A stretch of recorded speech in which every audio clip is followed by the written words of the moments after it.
Okay, so Arsole again, just following on from the first video about benefits. How I think the benefit system should work is if you want to claim benefits, you have to have a biometric identity card.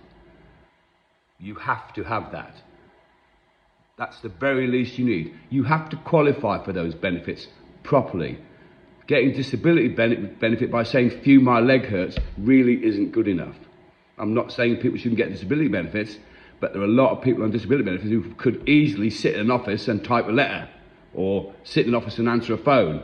You know, how can you get one person who's disabled skiing down a mountainside at 300 miles an hour and one who can't even walk to the shop with the same issue? I just don't understand that at all. It's all about what's in here, how much you think you should have for nothing. Now, I don't think I should have anything for nothing. I never will claim and never have. So how I see benefits is, yes, you can have your benefits. Yes, we'll pay for your rent, but the maximum we could do that for is 6 months. If you haven't turned it round in 6 months, you ain't never going to turn it round. You're doing something chronically wrong if you haven't turned yourself back in 6 months. And of course, there are always people who bleat and say, "Well, what about this person?" There's always the odd one, but the vast majority are taking the piss.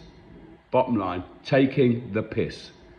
So, firstly, biometric identity cards for anyone on the benefits. Secondly, a credit card issued by the state, which you can only use to buy essentials. You can't use it to buy fags, you can't use it to buy alcohol, you can't use it to buy drugs. Because a lot of people on benefits are also on drugs. How does that work?